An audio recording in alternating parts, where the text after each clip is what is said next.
Hi, welcome to the Lactation Lounge. It is I, Sade, the breastfeeding doula, and today's video we are going to be talking about the do's and don'ts of breastfeeding and how to increase your milk supply. So if you are a mom that is concerned about your milk supply, trust me, you are not alone. That is like 99.9 of breastfeeding moms' fears when it comes to milk supply. So let's dive in. All right. So why is milk supply such a big concern for breastfeeding moms, right? In the first place, because duh, like your supply is like the bread and butter of everything breastfeeding, and it's a huge supply for moms because a lot of moms tend to measure their worth by how many ounces that they can pump, and they tend to want to compare themselves to other moms and other moms' journeys. So milk supply is a huge concern, especially like when you go to the doctor, because some doctors will tell you, oh, like your baby's birth weight is kind of low, so maybe you need to supplement with formula, or your baby's not getting enough, your milk is not doing its job, it's just not enough. So then that leaves you feeling like, oh crap, what am I doing wrong? What's wrong with my body? Like, what's going on as to why I'm not producing enough milk?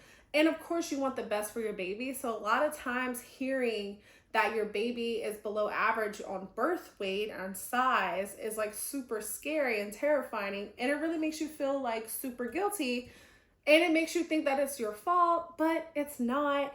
And while we're on that subject, I just want you to be mindful that if your doctor does tell you that your baby is not gaining enough weight, a lot of moms tend to just jump the gun and take that advice and be like, oh, we need to switch to formula right away, or we need to start like adding formula into our routine.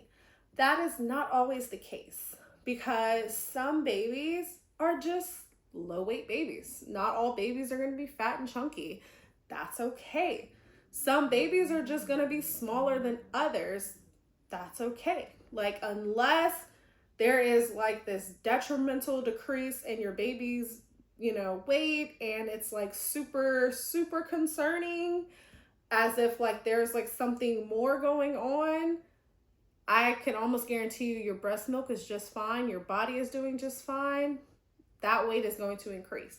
Another thing that people have to be mindful of when their doctors tell them that, and to not just jump right away into like, oh my gosh, I need formula right now because my baby's not getting milk, is that you have to think when babies are born, they are born with a lot of excess fluid. That's what these doctors are not telling you, is that so your baby's birth weight is not their true birth weight, right? Because a lot of times if you give birth in the hospital, they are measuring your baby right away, and they're telling you, oh, your baby's 8 pounds, 3 ounces, right?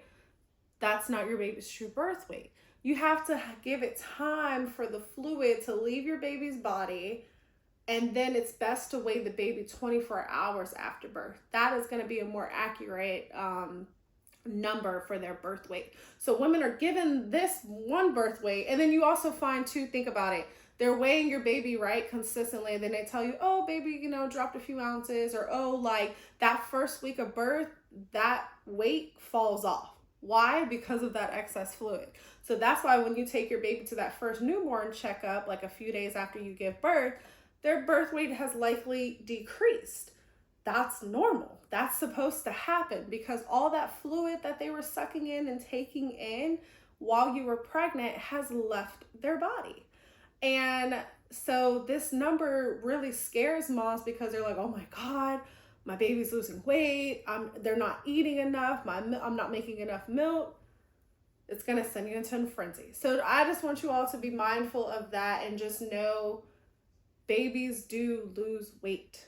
They need time to gradually build that weight back up, and it's going to happen. That does not mean that they are not getting enough milk. So I always just want you to be mindful of that when you're going to make the decision of supplementing or just switching straight to formula.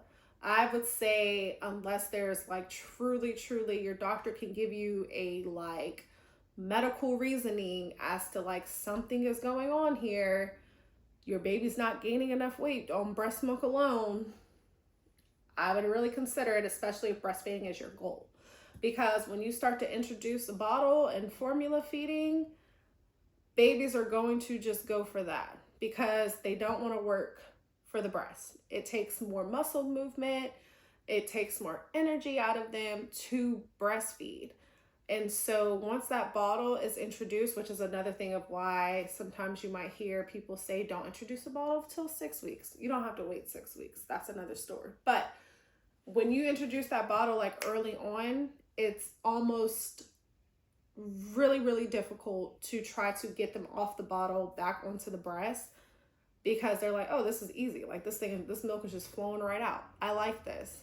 They're not that, and they're new, right? So they're like, yeah, like I want to do this. I don't want to do that. I don't want to work for it. So just be very mindful. I would say just give it some time if you can. If there's nothing seriously medically going on, I would just give it some time and see, and allow your baby to learn and adjust, allow your milk to do its thing, and just see where that takes you first. And you'll probably almost always, in a lot of cases, notice your baby's weight is going to start to climb back up if there's nothing else medically going on there. So there's that. I could talk about that forever, but that's not why we're here. So I have my notes with me because I've still got mom brain. I'm 9 months in and I will forget. So if you see me referring to that, looking down a lot, I got my handy dandy notebook. So the number one concern for most moms when they're breastfeeding is, am I making enough milk? There's a lot, or how can I tell if my baby's getting enough milk, or how do I know? I can't see it, I can't measure it, so how do I know? If that is you, I would say just what does that mean to you? What does enough mean to you, right? So it's like, ask yourself, is your baby gaining weight gradually at a healthy rate, right? When they go to their checkups, even if your doctor did tell you like, oh, your baby's birth weight dropped, are you noticing when you go, because you go to a lot of appointments in the beginning, are you noticing that the weight, yeah, they dropped weight, but is your baby climbing back up? If that's the case, you are most likely making enough milk. You also have to know that your body adjusts and adapts to your baby's needs. So if you're putting your baby at the breast frequently and you're either pumping frequently, it's a great chance that yes, your body is doing what it needs to do, because you're signaling your body consistently like to be making milk for baby. So excuse me. So how can you tell if your baby is making enough, if your baby's making enough, if your body is making enough milk, right? You want to start with looking at the weight. Are the weight charts like gradually increasing? They're not decreasing. Is your baby having frequent pees throughout the day? If they're peeing, that means something is going in. A huge sign that your baby is not getting anything from the breast is if they're going for hours and like with dry diapers. That is not the norm for newer babies, right? You should be getting lots and lots of consistent wet diapers throughout the day. That is a huge sign, an indicator of hydration and dehydration in babies. Another thing to look for is the latch. Do your boobs feel more sore and heavy? If they're feeling too heavy, that means you're probably not removing enough milk frequently enough. And so that means you either want to start latching that baby on more consistently, or you want to try to express either through your hands or through using a pump that excess milk and get that out. Milk removal is going to be your best bet when it comes to increasing your milk supply. There is nothing like removing milk from your breast. That is going to increase your supply. I don't care what your Facebook friends told you in the groups. I don't care what you Googled. I don't care what this mom on the street said about like, girl, if you drink these body armors and you get these lactation teas, or if you order these lactation cookies with oats, I don't care what they told you. It's not real. Now, I say that and I'm not saying that they don't help aid in the production of like a healthy milk supply. What I'm saying is those things alone are not going to increase your milk supply.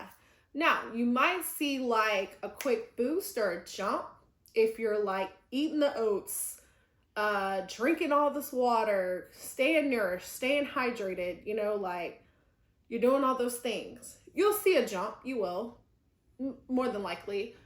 Everybody's different, but it's not going to last, right? If you're not pumping that milk out.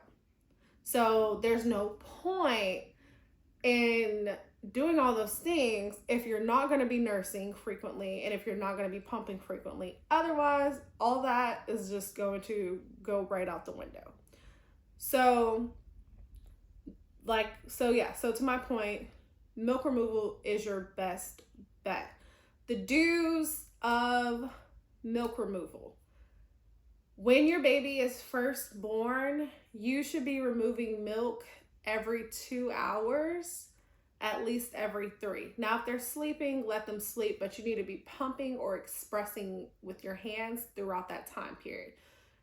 Just because your baby is sleeping does not mean your boobs need to be sleeping too. You need to wake them puppies up and express. Because that frequent milk removal is going to tell your breast, like, okay, we've still got a baby that needs us to do our things. We still got work to do. Yeah, the baby's sleeping, but we still got things to do.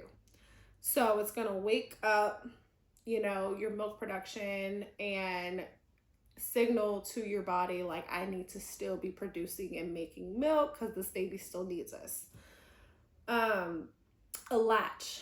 So latching should not be extremely painful to the point where it's uncomfortable, unless there are some things where if you already have cracked or dry nipples, then it is going to be painful. However, that pain should only last just a couple of days until those nipples heal. And after that, it should not hurt to the point where it's extremely uncomfortable and you don't want to do this at all. Now, granted, if you do have cracked nipples, girl, I'm not going to lie, you're going to have to like push through until those nips heal. So, I mean, like lather with like a nipple balm or butter. That is safe for ingestion. That is safe for ingestion.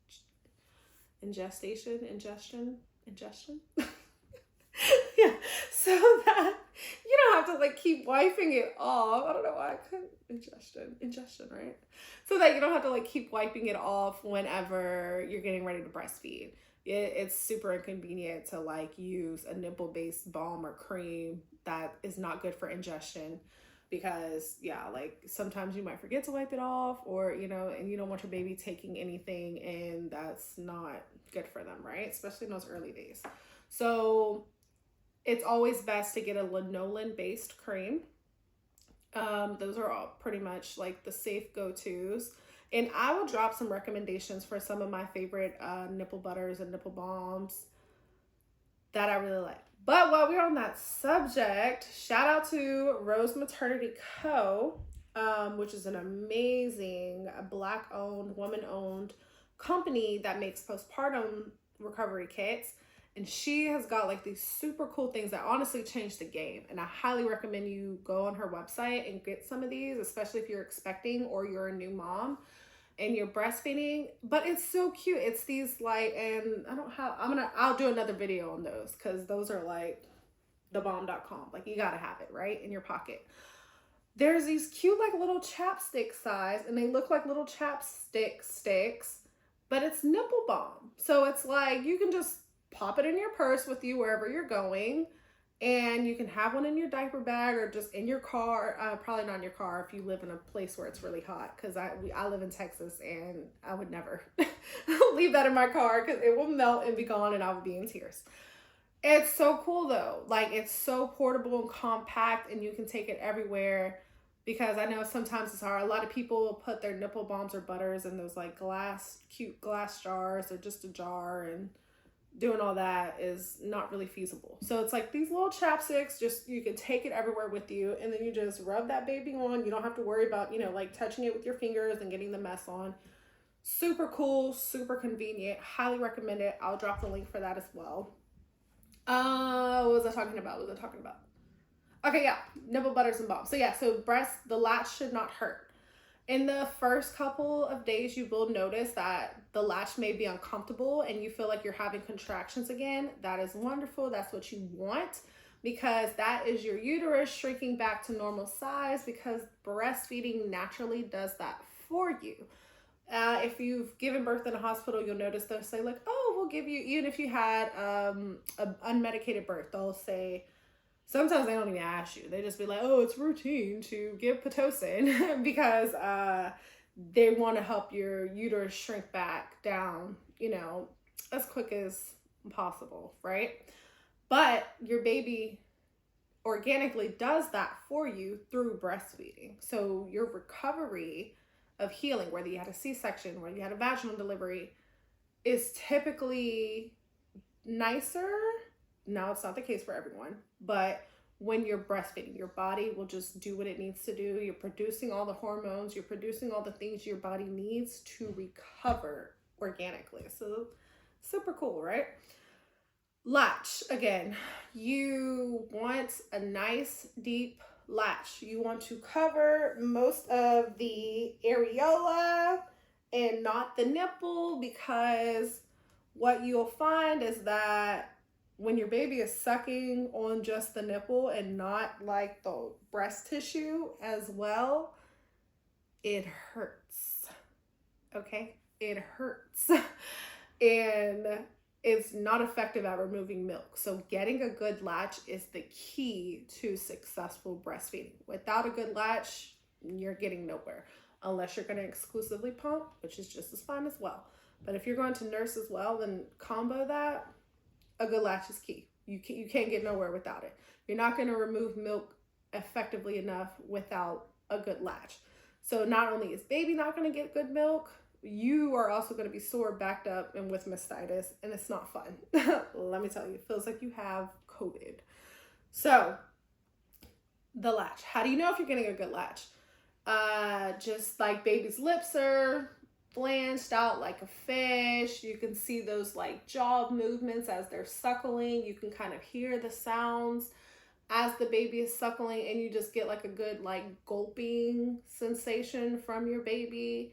That's generally how you can tell if your baby has a good latch. And their like skin is nice and pink. They're not flush looking. They're not pale looking. Like they just look happy and like them little angelic cells.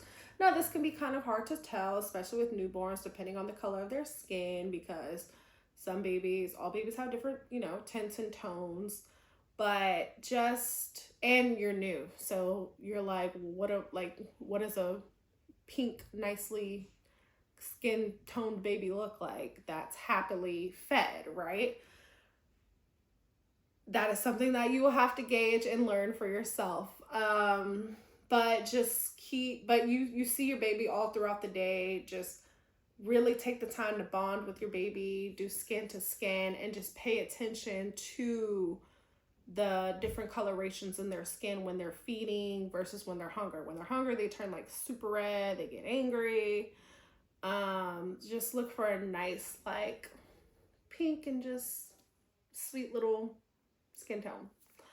So breast compressions is something that you can do while you're nursing or pumping. And one of the tools I like to use, because sometimes you get kind of lazy, especially for me, because I have larger breasts. So when I'm breastfeeding, I'm either like holding one and then doing this, and I have 2 kids. So I might be holding one kid, holding another kid.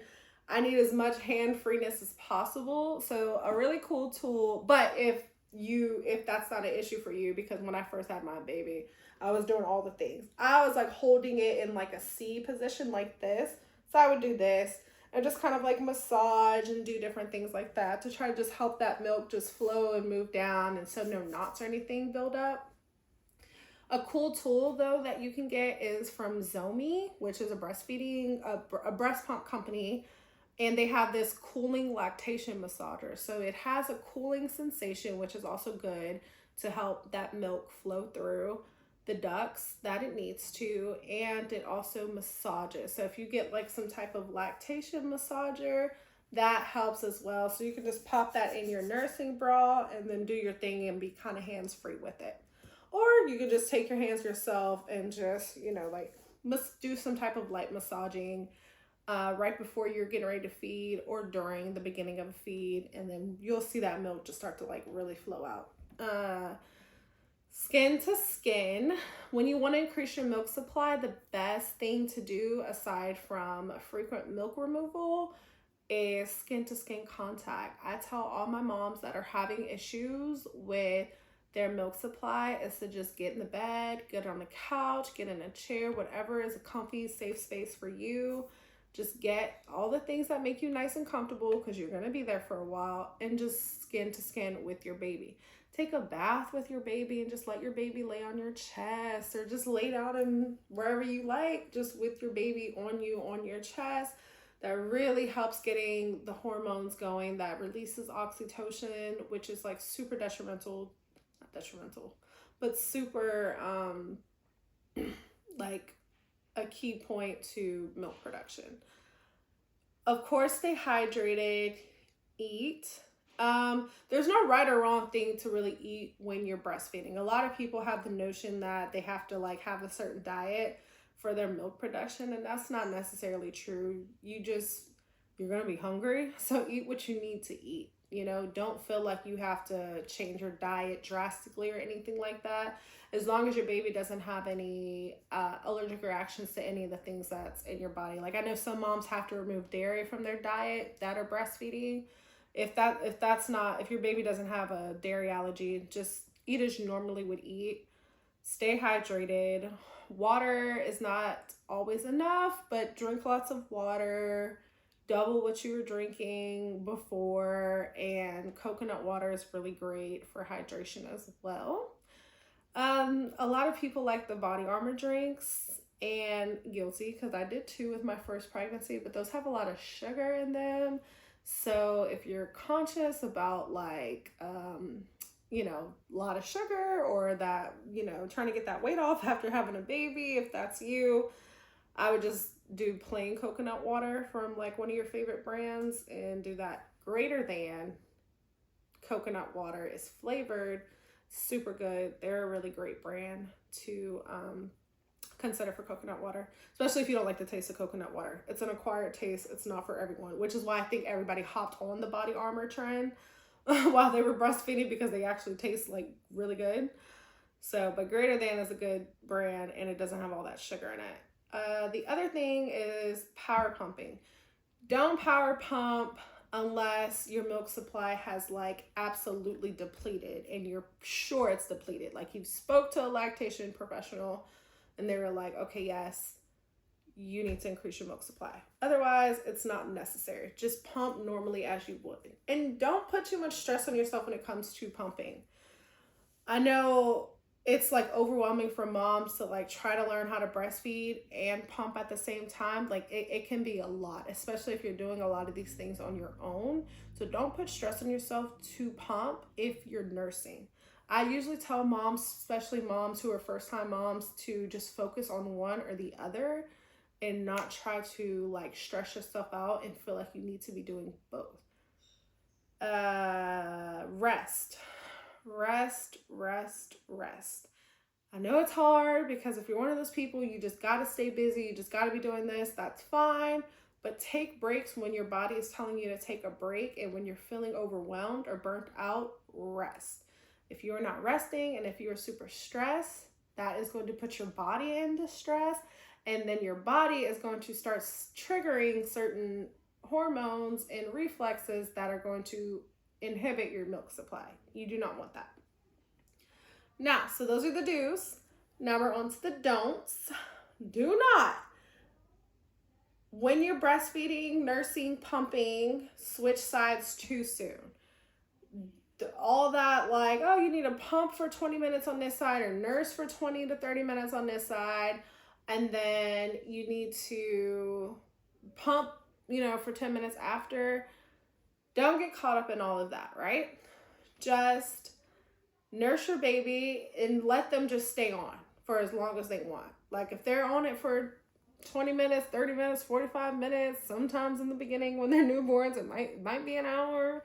Let them just hang out. You don't need to switch too soon, because too, it takes a minute so you have two different types of breast milk. There's fore milk and there's hind milk. The second one is more fat, and that's what's gonna help your baby get that weight up. So keep your baby on, because if you switch them too soon, then they're not gonna get that hind milk, which is the fatty milk. So let your baby just do their thing on the breast, and then if they pop off on their own, or if they fall asleep and you unlatch them because you've been there for a while, that's fine. But then if they start rooting around or making a signal that they're ready to eat again, then snack. So I like the just feed on this side and then offer dessert and a snack on the other side, and kind of top them off with the other side. That way you're just removing milk. So even if you're not removing fat milk, you're removing something, right? Which is better than nothing. And then don't switch sides too soon, because your baby might get more fore milk, which is the thinner, less dense milk, than that fatty hind milk, and that's what you want. Fenugreek. It's a hit or miss. I don't know. Like, some people swear that it increases breast milk production. Some people say it hurts your breast milk production. Excuse me. All women, all of our bodies are different. If you are taking a product with fenugreek in it, I would just say definitely be mindful and track your milk production when you start taking this product. Because yes, it can either help you or it can hurt you. And I can't tell you what it's going to do, because it does different things for every woman. Like, it's 50-50. Like, you just don't know. So I would say definitely keep an eye on how much milk you're producing before and after you start using a product with fenugreek in it, because you may be on the help side or you may be on the hurt side. You don't know what you're going to get, but just be careful with it. Focus on milk removal. Again, that's going to be the best bet anyways, like taking all those different supplements and different things like that. Yes, they can help hydrate you, or they can kind of help like kickstart things and get it going. But if you're not removing milk, your milk supply is still going to decrease. Don'ts. Do not follow bad advice on the internet. Ding, ding, ding, ding, ding. Don't do that, please. And there's so much different information out there. Like, talk to a professional, talk to somebody who knows or has an idea of you, knows your baby, knows your situation, because telling your story on Facebook, you're going to get an overwhelming of 300 different comments. Okay, which comment are you going to follow? How do you know which one to follow? How do you know which one is going to work best for you? You don't. So I say get with a lactation professional that can create a tailored plan for you that makes sense for you, that also makes sense for your situation and what you have. Because what one mom does to increase her milk supply is not going to be what another mom does. Do not follow bad advice. Please, please, please, please, please. And sometimes you don't even know, it might sound really good and you don't even know it's bad advice until you start doing it. And then you're like, what the F? I just, like, now my boobs are shredded. Now my milk supply is even worse. Like, it can create a whole world of problems. So just speak to someone who you have talked to, who knows your situation and can help you. Comparing yourself to other moms, do not do that. Do not do that. All of these moms you're seeing on TikTok or Instagram, and they're like, oh, I've got my pump and I'm pumping like 150 ounces in a day. Don't do it. Don't do it. Don't do it. It's only going to hurt. You're not going to feel good about yourself, especially if you're a mom that's like literally making enough milk just to get by and feed your baby each day. It's just not going to make you feel good about yourself. And quite frankly, you don't know what that mom's real story is. So having an oversupply can be a blessing and a curse. let me tell you, because I have experienced both. I have literally been the mom who had a huge oversupply with my first. And then now with this, my second, as I'm going through it, I literally make just enough to get by every single day and barely have anything more to give, right? With my first, I could freaking feed a village of babies. And with this one, this second experience has humbled me. Let me tell you, right? Like, when I tell you, like, I'm just getting by every day, like, I am just getting by every day. But I know what I know, so I'm okay with that because my baby's great. She's healthy. She's well fed. She's thriving. She's, you know, and it's not, I don't need to have a bag full, a freezer full of bags of milk, because as I'm looking, like I do, because I was pumping in the beginning and then I stopped. So I have bags, but they're just sitting there collecting dust, not getting used. I'm not doing anything with it. Like, so it's like, okay, don't, that does not need to be your story. Okay, you are on your own journey. You be on your own path and be happy with what you have. Okay, even if you are a mom who is feeding your baby and you're supplementing with formula, guess what? You're doing freaking great. There's nothing wrong with that.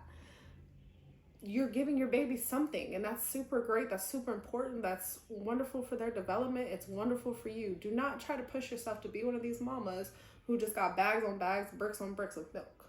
You don't need to be that mom. So, let me just say that, and I'm gonna leave that there with you. Inconsistent pumping. You cannot, because I done made this mistake too. You cannot be pumping all day long one day, and then the next day you only pump like 2 times. You are going to create a weird, like, off balance with how your body produces milk, and you're also going to either find yourself real sore and backed up, and it's not fun. It's not a fun feeling to have knots in your breast, to get mastitis or get engorged. It's not fun. That's what that's going to cause. So if you're going to pick like a routine, stick to that routine, you know, for the most part. Obviously, as your baby gets older, it can change, and your body knows that already. It's going to pick up or do what it needs to do based on your body's needs. Do not skip night feeds. Lots of moms ask, oh, if I'm nursing throughout the day and I'm pumping throughout the day, but then I don't wake up in the middle of the night because my baby sleeps during the night and I really want to rest and sleep, do I have to pump? Yes. Yes, you do. Because your milk supply will decrease at night. It already does naturally, just because your body expects for baby and knows that baby's going to be sleeping throughout the night for the most part. So you are going to see a dip in your supply if you don't pump throughout the night. And even if you don't have to wake up every 2 hours to pump, right? If your baby sleeps through the night, beautiful. Let that baby sleep through the night. Wake up at least once or either pump right before you go to bed. Wake up at least once in the middle of the night to pump. And it doesn't have to be a long session. Just get some milk out. Like, it could be a 15-20 minute session on each side and get it out. And then in the morning, depending on like what time you wake up versus what time baby wakes up, nurse that baby right away in the morning or pump in the morning. Please, because you're going to be in tears if you keep skipping those night feeds. Because if you find yourself in a situation, yeah, your baby might be sleeping through the night right now. If they hit a regression a couple months later and then they're not sleeping through the night, your body's like, oh, well, I'll make milk at this hour because you don't need me at this hour. Your body remembers that. So don't do that to yourself. So true low supply versus like a perceived low supply. Let's talk about it. A lot of moms are like, oh, I have a low milk supply. What can I do? My first question I always like to ask, because moms think that they're supposed to be pumping 8 ounces in a session because their friends are doing it or they saw it on the internet. I'm like, well, how much are you pumping? How much are you getting throughout the day? How much are you nursing? There's so many different aspects to it. So before you say you have a low milk supply, learn what a normal, healthy, typical milk supply really is first. I have found a lot of moms have great milk supplies. They just don't think they do because they see other moms stashing hundreds of ounces of milk in a day. So just kind of like know that if you pump an ounce and a half in a session, great. That's not a problem. That's cool. Keep doing that. Keep nursing, keep pumping, keep doing what you're doing. You don't need to be pumping crazy amount of ounces in a session. I have a great milk supply. I have literally been sitting on a pump for 20 minutes and I've only gotten an ounce and a half out. But guess what? I know that that's fine.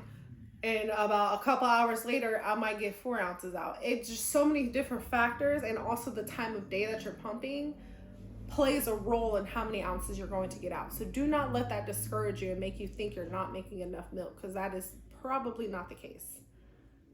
And when to seek support. If you are experiencing days of what you think may be a low milk supply, you're not seeing the frequent wet diapers, you're not seeing the increase in your baby's weight, reach out to, or if you're experiencing a pain and just it's not working, your baby's fussy, you don't think your latch is good, seek support within days. Like, those days can be super crucial to what your breastfeeding journey is going to look like. Don't wait. Don't go on the internet. Don't start asking people in groups. Like, just immediately reach out to someone. Because I promise you that $100, $200 you're going to spend on a lactation consultant versus that $100 you're going to spend a week on formula is worth it. So just keep that in mind, because it may seem like a lot of money up front, but it's going to save you a lot of money down the line. And it's just totally worth it to try to save your supply if that's your goal and that's what you're wanting to do, versus, you know, just throwing in the towel and saying, I'm done, I'm going to get formula. Now, if that is what you decide, that is your choice. No judgment here. It's not for everybody. It is not for everybody. And I understand why some women choose not to do it. But I'm just saying, if that is your goal, definitely seek out a consultant, a specialist, someone who can help you professionally with your supply and get you right back on track and get you where you want to be and need to be for your baby. So that is the do's and don'ts of increasing your milk supply. If you are needing support, please comment, reach out to me. You can find me on IG at Houston Mom Tells. Hop in my DMs. Let me know what you need. I'm here to support you. I hope you all have a wonderful milky day. Bye. Until